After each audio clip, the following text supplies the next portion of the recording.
সুশীল নামীয় কিছু কুশীল তারা এখন মায়া কান্না কাঁদে। খবরদার, হুঁশিয়ারি উচ্চারণ করতে চাই, 5ই আগস্টের স্বাধীনতা সংগ্রামের বিরুদ্ধে, গণ অভ্যুত্থানের চেতনার বিরুদ্ধে যারা কথা বলবে, পিঠের চামড়া থাকবে না। আওয়ামী লীগের রাজনীতি গুম আর খুনের রাজনীতি। আওয়ামী লীগের রাজনীতি আমার তাগড়া তাগড়া যুবক সন্তানদেরকে মায়ের বুক থেকে কেড়ে নিয়ে গুমের রাজত্ব কায়েম করবার রাজনীতি। এই বাংলাদেশ আর কখনো ভারতের করদলগত হবে না। এই বাংলাদেশকে ভারতের অঙ্গরাজ্য বানাবার স্বপ্ন পূরণ হবে না। কট্টরপন্থী হিন্দুত্ববাদের আখড়া বাংলাদেশে পরিণত করতে দেওয়া হবে না। 5ই আগস্টের বিপ্লবকে যদি কেউ ছিনতাই করতে চায়, এদেশের ম্যাক্সিমাম জনগণের চিন্তা চেতনার বিরুদ্ধে যদি নতুন কোন ষড়যন্ত্র দানা বেঁধে উঠবার চেষ্টা করে, তোমরা সেই ষড়যন্ত্রকে রুখে দেওয়ার জন্য রাজপথে নেমে আসবে। من تبعهم ودعا بدعوتهم إلى يوم الدين. أما بعد، أعوذ بالله من الشيطان الرجيم. بسم الله الرحمن الرحيم. ولا تحسبن الله غافلا عما يعمل الظالمون إنما يؤخرهم ليوم تشخص فيه الأبصار. صدق الله العظيم. বাংলাদেশ খেলাফত মজলিস মাধবপুর উপজেলা শাখা কর্তৃক আয়োজিত আজকের এই সমাবেশে উপস্থিত সংগ্রামী সভাপতি, উপস্থিত বাংলাদেশ খেলাফত মজলিসের কেন্দ্রীয় জেলা ও উপজেলা পর্যায়ের দায়িত্বশীল নেতৃবৃন্দ, উপস্থিত ওলামা পরিষদ সহ স্থানীয় ওলামা নেতৃবৃন্দ, বিভিন্ন রাজনৈতিক দল ও গোষ্ঠীর সমবেত দায়িত্বশীল নেতৃবৃন্দ, মাধবপুরের সর্বস্তরের তৌহিদি জনতা, বাংলাদেশ খেলাফত মজলিস, খেলাফত যুব মজলিস ও ছাত্র মজলিসের বিভিন্ন ওয়ার্ড, ইউনিয়ন ও উপজেলা পর্যায় থেকে সমবেত আমার প্রিয় কর্মীবৃন্দ, আমরা আজকে ঐতিহাসিক আগস্ট বিপ্লবের 1 মাস পূর্ণ করতে চলেছি। এই পর্যায়ে আমি আজকের এই সমাবেশে দাঁড়িয়ে মহান রব্বুল আলামিনের দরবারে শুকরগুজারি আদায় করছি, যিনি দীর্ঘ 16 বছরের ফ্যাসিবাদী স্বৈরাচারী বাংলাদেশের মানুষের বুকের উপর চেপে বসা জগদ্দল পাথরের ন্যায় জালিম শাহী হাসিনাকে উৎখাত করে এদেশের মানুষের জীবনে স্বস্তি ফিরিয়ে দিয়েছেন। আমি শ্রদ্ধা ভরে স্মরণ করছি ছাত্র জনতা সহ ফ্যাসিবাদ বিরোধী আন্দোলন এবং সংগ্রামে যারা অকাতরে বুকের রক্ত ঢেলে দিয়ে বাংলাদেশের মাটি এবং মানুষকে তারা মুক্ত করেছে।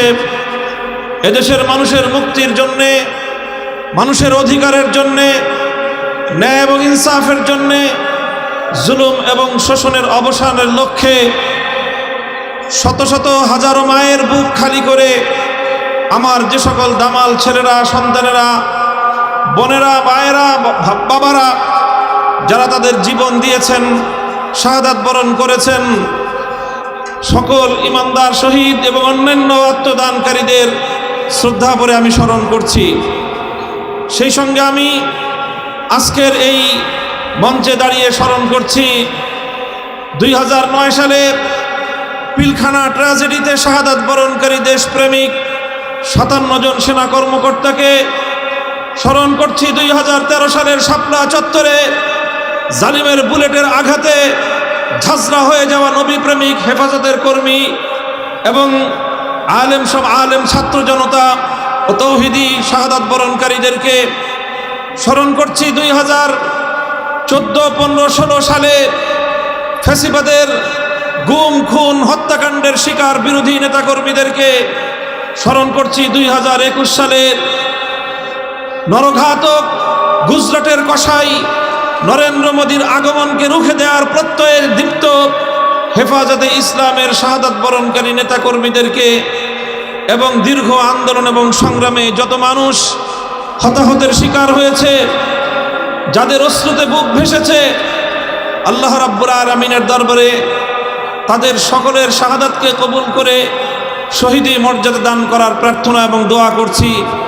সেই সঙ্গে যারা যেভাবে ক্ষতিগ্রস্ত হয়েছেন, আল্লাহ রাব্বুল আলামিন যেন তাদের সকলের সেই ক্ষতি কাটিয়ে উঠবার তৌফিক দান করেন, সেই দোয়া করছি। বাংলাদেশের বিস্তীর্ণ অঞ্চল প্রতিবেশী সুলভ, বন্ধু রাষ্ট্রের পরিচয় দানকারী, প্রভুত্ব ফলানো ভারতের একতরফাভাবে অন্যায়ভাবে ছেড়ে দেওয়া বানের পানিতে ভেসে যাওয়া বাংলার দক্ষিণ পূর্ব অঞ্চলের বিস্তীর্ণ বানভাসী মানুষের জন্য সমবেদনা প্রকাশ করছি এবং তাদের এই বিপর্যয় কাটিয়ে উঠবার জন্য আল্লাহ রাব্বুল আলামিনের কাছ থেকে তৌফিক কামনা করছি। দেশবাসীর প্রতি আহ্বান জানাচ্ছি, বন্যায় প্লাবিত মানুষের পুনর্বাসনে আপনারা যার যার সাধ্য এবং সামর্থ্য নিয়ে তাদের পাশে দাঁড়াবেন। প্রিয় সাথী ও বন্ধুগণ, বাংলাদেশে 5ই আগস্টের এই বিপ্লবকে, বৈষম্য বিরোধী এই গণ অভ্যুত্থানকে এদেশের মানুষ বাংলাদেশের দ্বিতীয় স্বাধীনতা হিসেবে চিহ্নিত করেছে। আমিও বলতে চাই, 2024 সালের 5ই আগস্ট অনাগত ভবিষ্যতে এদেশের মানুষের জন্য মুক্তির মাইল ফলক হিসেবে বিবেচিত হবে। 5ই আগস্ট আগামী দিনে হয়তো বাংলাদেশের মুক্তিগামী জনতার চেতনার একটি বাতিঘর হিসেবে জ্বলজ্বল করতে থাকবে। হয়তো আগামী দিনের প্রজন্ম 5ই আগস্টের বিপ্লব থেকে তারা বিপ্লবের চেতনা শিখবে। নতুন এই স্বাধীনতা পরবর্তী সময়ে আমি বাংলাদেশের সকল রাজনৈতিক ঘরানার নেতাকর্মী, দেশের আপামর জনসাধারণকে একটি বিষয় আমি সতর্ক করতে চাই। 1971 সালের রক্তক্ষয়ী মুক্তিযুদ্ধের মধ্য দিয়ে যখন বাংলাদেশের মানুষ স্বাধীনতা অর্জন করেছিল, স্বাধীন বাংলাদেশের অভ্যুদয় ঘটেছিল, 71-এর পরবর্তী সময়ে কিছু দুঃখজনক বঞ্চনার ঘটনা সংঘটিত হয়েছিল। 1971-এর স্বাধীনতা অর্জিত হয়েছিল ইসলামের কথা বলে, 1971-এর স্বাধীনতা অর্জিত হয়েছিল জালিমের বিরুদ্ধে মুসলিমের অধিকার আদায়ের সংগ্রামের নামে। 1971-এর স্বাধীনতা অর্জিত হয়েছিল এদেশের স্বাধীন মাটিতে কোরআন সুন্নাহ বিরোধী কোনো আইন প্রণীত হবে না, এই অঙ্গীকারের মধ্য দিয়ে। এরপর অত্যন্ত দুঃখ এবং পরিতাপের সাথে দেশের মানুষ লক্ষ্য করল, 1972 সালে একটি সংবিধান প্রণীত হলো, যে সংবিধান 1971-এর মুক্তিযুদ্ধের মুখপাত্র ছিল না, যে সংবিধানে 71-এর মুক্তিযুদ্ধের চেতনা বাস্তবায়িত হয়নি। 1972 সালের সংবিধানের মধ্য দিয়ে মূলত আমাদের পার্শ্ববর্তী বন্ধু পরিচয় দানকারী প্রভুত্ব ফলানো ভারতের চাপিয়ে দেওয়া প্রেসক্রিপশন বাস্তবায়িত হয়েছিল। মুক্তিযুদ্ধের চেতনা বিরোধী মৌলিক নীতিমালাগুলোকে পুঁজি করে বাংলাদেশের গণমানুষের অভিপ্রায়, মানুষের ইচ্ছা, মানুষের চেতনা, মানুষের দীর্ঘ সংগ্রামের যে ঐতিহ্য, সে ঐতিহ্যকে ভুলুণ্ঠিত করে, সে ঐতিহ্যকে বৃদ্ধাঙ্গুলি প্রদর্শন করে ভারত সরকারের শিখিয়ে দেওয়া, তাদের লিখে দেওয়া সংবিধান বাংলাদেশের মানুষের উপর চাপিয়ে দেওয়া হয়েছিল। আর সেভাবেই 1971-এর মুক্তিযুদ্ধের সফলতাকে ছিনতাই করা হয়েছিল। কাজেই সেই 71-এর স্বাধীনতা পরবর্তী বাংলাদেশের মুক্তিযুদ্ধের চেতনা ছিনতাইয়ের ঘটনা থেকে আজকের প্রজন্মকে আমি শিক্ষা গ্রহণ করে সতর্ক থাকবার জন্য আমি আহ্বান জানাই। তোমরা পাড়ায় পাড়ায় দুর্গ করো, তোমরা পাড়ায় পাড়ায় পাহারাদারি বসো, তোমরা মসজিদে মসজিদে ধর্ম মত নির্বিশেষে সমস্ত জনগণকে নিয়ে ঐক্যের প্ল্যাটফর্ম করে সংগ্রাম পরিষদ গড়ে তোলো। 5ই আগস্টের বিপ্লবকে যদি কেউ ছিনতাই করতে চায়, এদেশের ম্যাক্সিমাম জনগণের চিন্তা চেতনার বিরুদ্ধে যদি নতুন কোন ষড়যন্ত্র দানা বেঁধে উঠবার চেষ্টা করে, তোমরা সেই ষড়যন্ত্রকে রুখে দেওয়ার জন্য রাজপথে নেমে আসবে।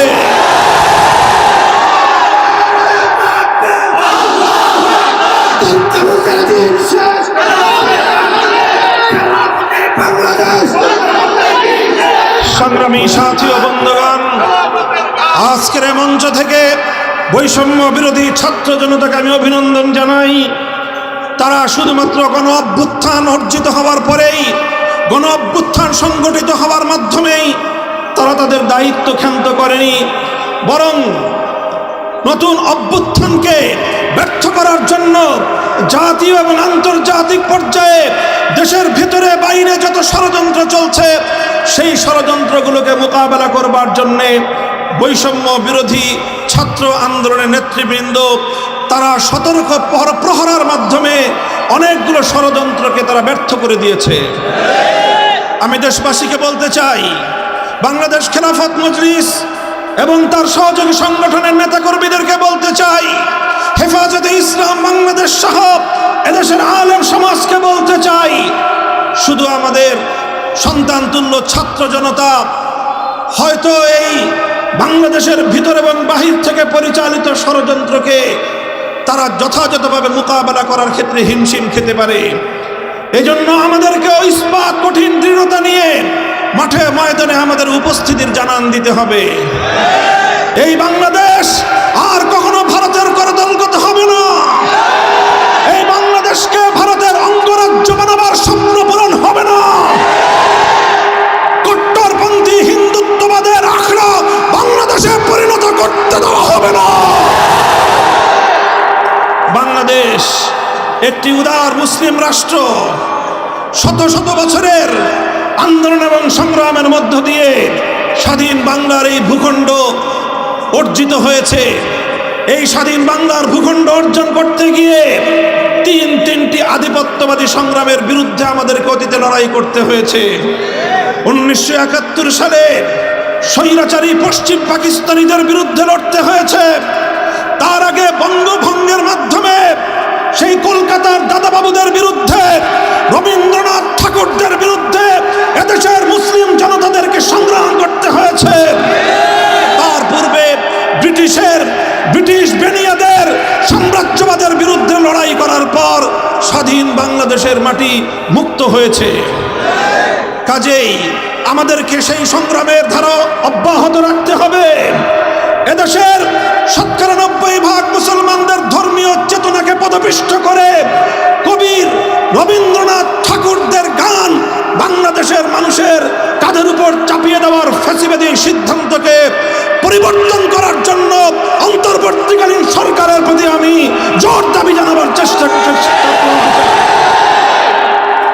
সংগ্রামী সাথী ও বন্ধুগণ, আমি আপনাদেরকে বলবো এবং আপনাদের মাধ্যমে আওয়ামী লীগের নেতাকর্মীদেরকে বলবো, আপনারা এই আওয়ামী লীগ নিয়ে বাংলাদেশে আর রাজনীতি করার চেষ্টা করবেন না। বলবেন কেন? আমি আওয়ামী লীগকে নিষিদ্ধ করার কথা এই মুহূর্তে বলছি না। তবে আমি যেটা বলছি, 1971 সালের পূর্ববর্তী এই দেশ মুসলিম লীগের দ্বারা শাসিত হয়েছিল, মুসলিম লীগের দ্বারা শোষিত হয়েছিল। এদেশের মানুষ মুসলিম লীগের দ্বারা বঞ্চিত হয়েছিল।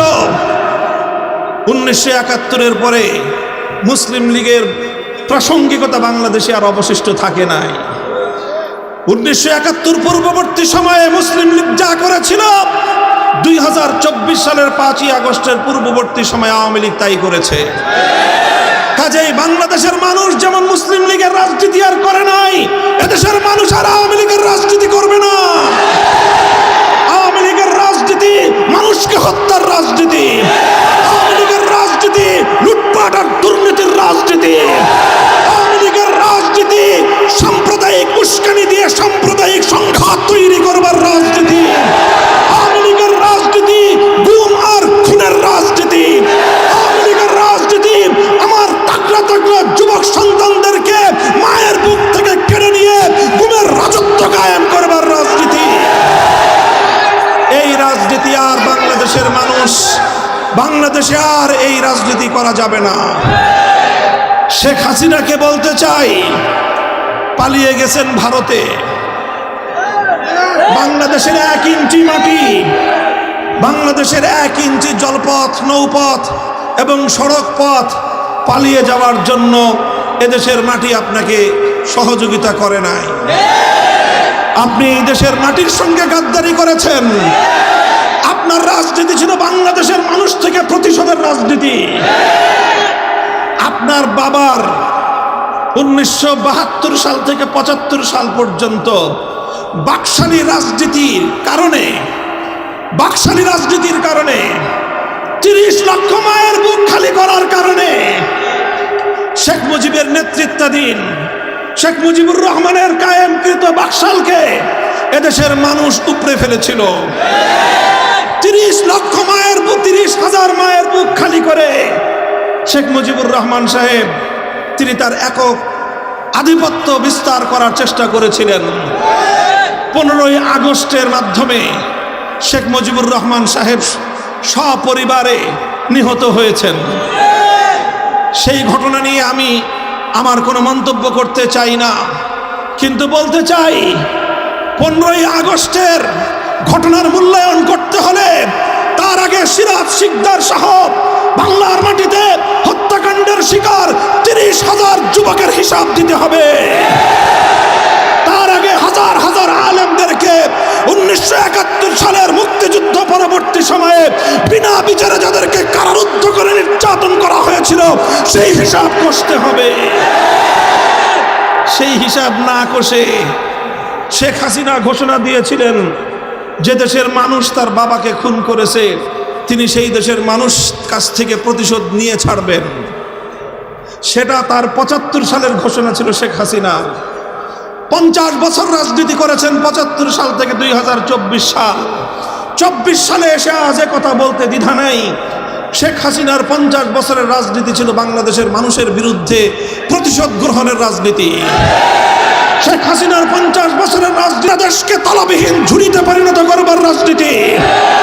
শেখ হাসিনার 50 বছরের রাজনীতি ছিল বাংলাদেশের মানুষের মধ্যে একটি এমন বিভক্তি তৈরি করতে এই জাতি যেন আর কোনোদিন ঐক্যবদ্ধ হতে না পারে। কিন্তু আজ বাংলাদেশের আবার বৃদ্ধ বনিতা এক কাতারে দাঁড়িয়ে গেছে। স্কুল থেকে আমার ছেলে মেয়েরা নেমে এসেছে, কলেজ থেকে আমার সন্তানেরা রাজপথে নেমেছে, মাদ্রাসা থেকে আমার সন্তানেরা হাতে হাত ধরে রাজপথে দাঁড়িয়ে গেছে। সকল varsity, public varsity, private university থেকে সকল ভেদাভেদ ভুলে গিয়ে, গরিব এবং ধনীর সমস্ত পার্থক্য ভুলে গিয়ে, মাদ্রাসা এবং স্কুল কলেজের ভেদাভেদ ভুলে গিয়ে, হিন্দু বৌদ্ধ মুসলমান ধর্মীয় পার্থক্য ভুলে গিয়ে মানুষ হিসেবে তারা মানুষের হাতে হাত ধরে অন্যায় এবং জুলুমের বিরুদ্ধে টেকনাফ থেকে তেতুলিয়া তারা দুর্বার প্রতিরোধ আন্দোলন গড়ে তুলেছিল। এই ঐক্যই হলো বাংলাদেশের শক্তি। এই ঐক্যই হলো বাংলাদেশের শক্তি। শেখ হাসিনা এবং আওয়ামী লীগের রাজনীতি ছিল এদেশের এই মানুষের মধ্যে যেন কোনোদিন ঐক্য প্রতিষ্ঠিত হতে না পারে। আজও বাংলাদেশে শেখ হাসিনার দোসররা আছে, আজও আছে সুশীল নামীয় কিছু কুশীল, তারা এখন মায়া কান্না কাঁদে।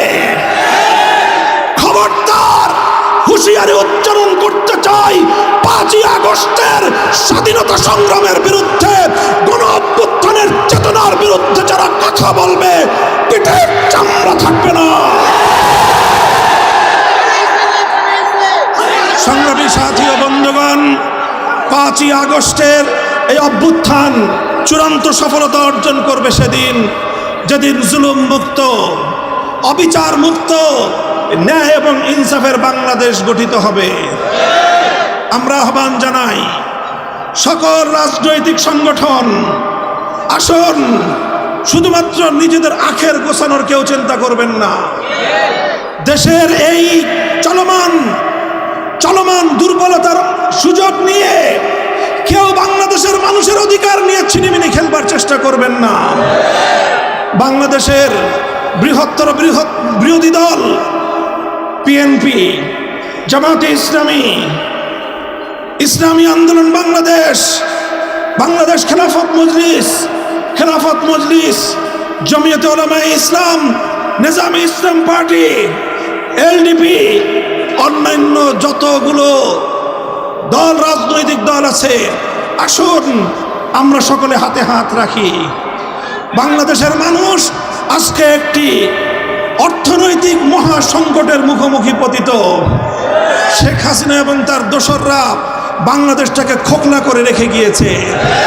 হাজার হাজার কোটি টাকা উন্নয়নের নামে পাচার করেছে। শেখ হাসিনার একার পাচারকৃত টাকা আর তার পরিবারের পাচারকৃত টাকা দিয়ে এই বাংলাদেশে হাজারো উন্নয়ন প্রকল্প বাস্তবায়ন করা সম্ভব। তাই আজকে আমি অন্তর্বর্তী সরকারের প্রতি দাবি জানাতে চাই, বিগত ফ্যাসিবাদী সরকারের পাচারকৃত সকল সম্পদ বাংলাদেশে ফিরিয়ে আনতে হবে। শেখ হাসিনা নরেন্দ্র মোদীর ঘরে বসে আমার বাংলাদেশের স্বাধীনতার বিরুদ্ধে, এদেশের ধর্মীয় সম্প্রীতির বিরুদ্ধে ষড়যন্ত্র করছে। তাকে দ্রুত, অতি দ্রুত সময়ের মধ্যে বিচারের মাধ্যমে, আদালতের প্রক্রিয়ার মাধ্যমে, প্রয়োজনে ইন্টারপোলে রেড অ্যালার্ট জারি করার মাধ্যমে হাজারো মায়ের সন্তানের হত্যাকারী শেখ হাসিনাকে ধরে বাংলাদেশের বিচার কার্যকর করতে হবে। আমার 2013 সালের শাপলা চত্বরের শহীদের বিচার করতে হবে। ভারতকে বলবো, প্রতিবেশী আছেন, প্রতিবেশী থাকবেন, আমাদেরকে শোষণ করার চেষ্টা করবেন না, ওই চিন্তাও করবেন না। 18 কোটি শাহজালালের সন্তানদেরকে দাবায় রাখতে পারবেন না। বানের পানি দিয়ে আমাদেরকে ভাসিয়ে মারার চেষ্টা করেছিলেন, কি পেয়েছেন? এদেশের মানুষকে এই বন্যার পানি দুর্যোগ আরো বেশি ঐক্যবদ্ধ করেছে। কাজেই সকল আন্তর্জাতিক শক্তিগুলোকে বলি, বাংলাদেশের আভ্যন্তরীণ বিষয়ে এদেশের মানুষের ধর্মীয় চিন্তা চেতনা, ধর্মীয় সম্প্রীতির আদর্শের মধ্যে নতুন করে কেউ বাগড়া বাঁধানোর চেষ্টা করবেন না। মাধবপুরের সর্বস্তরের জনতা এবং আজকের এই উপস্থিতির প্রতি আমার আখেরি পয়গাম, আমরা বিশ্বাস করি চূড়ান্তভাবে যদি ইনসাফ ভিত্তিক ন্যায়ানুগ ধর্ম মত নির্বিশেষে প্রতিটি মানুষের সকল অধিকার যদি নিশ্চিত করতে হয়, একভাবেই সম্ভব। তার জন্য একটাই রাস্তা, একটাই পথ, সেই পথ হলো সৃষ্টিকর্তা মহান রব্বুল আলামিনের পক্ষ থেকে প্রদত্ত রাজনৈতিক ব্যবস্থা, খেলাফত ব্যবস্থা বাস্তবায়ন করতে হবে। তাই আসুন, বাংলাদেশ খেলাফত মজলিস আহ্বান করছে আপনাদেরকে, খেলাফত মজলিসের পতাকা তলে সামিল হয়ে, খেলাফত মজলিসে যোগদান করে বাংলাদেশের প্রতিটি অঞ্চলকে, প্রতিটি উপজেলাকে, প্রতিটি ইউনিয়ন ওয়ার্ড, প্রতিটি মসজিদ ভিত্তিক সমাজকে খেলাফতের সংগ্রামী হিসেবে আপনারা গড়ে তুলুন। ইনশাআল্লাহ বাংলাদেশ খেলাফত মজলিস সমমনা অন্য সকল ইসলামপন্থীদেরকে নিয়ে আগামীর বাংলাদেশকে ইসলামী সমাজ ব্যবস্থায় গড়ে তুলবে ইনশাআল্লাহ। প্রস্তুত থাকবেন তো ইনশাআল্লাহ?